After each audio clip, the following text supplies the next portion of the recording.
देखिए, प्रधानमंत्री जी का भाषण उनसे कहीं अच्छी, जो भाषण वो दे रहे थे उनसे कहीं अच्छे तरीके से तो टीवी का एंकर बोलता है। जो सूचनाएं प्रधानमंत्री जी दे रहे थे वो तो टीवी से सबको प्राप्त हो रही हैं। हमारा स्टैंड क्या है प्रधानमंत्री से? पार्लियामेंट के अंदर खड़े होकर के देश ये चाहता है कि हमारा स्टैंड क्या है, हम कहां खड़े हैं। जब हम विश्व गुरु की बात करते हैं कि हम विश्व गुरु थे, पाकिस्तान शांति वार्ता करा रहा है, हम कहां खड़े हो गए, लाकर कहां खड़ा कर दिया हमको। ईरान तो हमारा दोस्त था, ईरान के साथ अगर हम बात अपने रिश्ते अच्छे रखते तो ये सब काम तो हमको करना था। अमेरिका के साथ भी आपके अच्छे रिश्ते थे, लेकिन नेतन्याहू के तो गले मिलना था आपको। आपने नेतन्याहू के गले मिलकर के एक स्टैंड लिया और उसका भुगतान पूरा देश करेगा, और पूरा देश कर रहा है।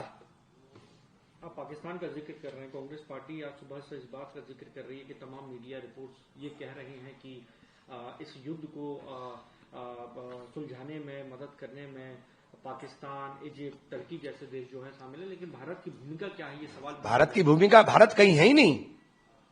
आप प्रधानमंत्री, इतने कमजोर नेतृत्व में देश है कि देश की कोई भूमिका ही नहीं है।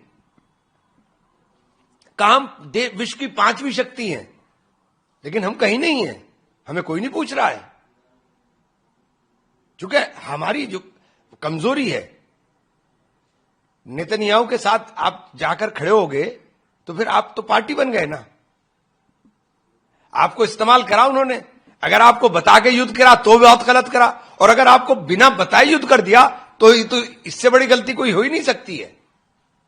तो ये तो सोचने का विषय है। और मैं लोगों से भी कहता हूं, लोगों को भी समझना चाहिए, आम देश के लोगों को, कि अब तमाम चीजों से ऊपर उठ करके सोचें और समझें।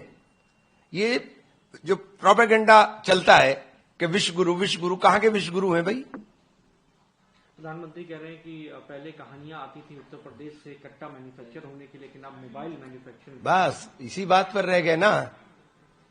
मोबाइल मैन्युफैक्चर होने पर, मोबाइल के एक्सपोर्ट कर करके ये सोचते हैं कि आप सारा देश जो है खुशहाल हो जाएगा, सारा देश खुशहाल हो जाएगा।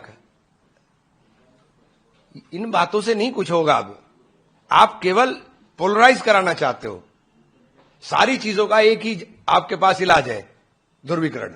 बस सब सवाल खत्म हो जाए और ध्रुवीकरण चालू हो जाए। यही काम चल रहा है पूरे देश में। कभी घुसपैठियों के नाम पर ध्रुवीकरण होगा, कभी किसी तरह से ध्रुवीकरण होगा। असम के अंदर क्या कह रहे हो कि मैं इनको इतना परेशान कर दूंगा कि ये लोग छोड़कर भाग जाएं। किसको परेशान करेंगे आप? कहां छोड़कर भाग जाएं? कोई देश नहीं लेने वाला इनको। 25 करोड़ लोग हैं ये, लेकिन उनको भी पता है कि कहीं नहीं ले जा सकते, ना ये बांग्लादेशी हैं, लेकिन उनको ध्रुवीकरण कर करके खेल करना है। ध्रुवीकरण खेल करके सारे सवाल खत्म हो जाएंगे, ध्रुवीकरण के नाम पर राजनीति हो जाएगी। कुछ लोग इधर खड़े कर दिए, अब वो वहां पे बाबरी मस्जिद का शिगुफा छोड़ करके बंगाल में ध्रुवीकरण की बातें करेंगे, फिर उसे पूरे आसाम के अंदर घुमाएंगे। तो यही तो खेल हो रहा है। वैसी की पार्टी के यूपी चीफ कह रहे हैं कि 111 नहीं 11 ही विधायक दीजिए, मुसलमानों को मानने वालों का एनकाउंटर होगा। क्यों? 11 विधायकों के पास क्या होगा? उनके पास क्या करेंगे 11 विधायक? उनके 11 विधायक का मतलब है प्रदेश में भाजपा की सरकार का। आप भाजपा की सरकार बनने में सहयोगी क्यों बनना चाहते हो भाई? आपके 11 विधायक का मतलब भाजपा की सरकार बनवाओगे आप? हर जगह वोट का डिवीजन करा करके भाजपा की सरकार बनेगी, आपको क्या हासिल होगा? हो सकता है व्यक्तिगत हित आपको मिल जाए, लेकिन पूरा कौम का नुकसान होगा, पूरे लोगों का नुकसान होगा। ध्रुवीकरण की राजनीति चाहे वो हिंदू करे चाहे वो मुसलमान करे, दोनों गलत है, और मैं दोनों का सख्त विरोधी हूं। क्या मुसलमानों के साथ उत्तर प्रदेश में खेलने की कोशिश हो रही है? हाँ, पूरे देश में खेलने की। अब बंगाल में क्या हो रहा है? बंगाल में नहीं देख रहे आप क्या हो रहा है? असम में क्या हो रहा है? असम में क्या हो रहा है? असम के अंदर नहीं यही हो रहा है। विमेन रिजर्वेशन बिल पर आपकी क्या पार्टी का स्टैंड है? और देखिए, आने दीजिए, बिल आएगा तभी पता चल पाएगा।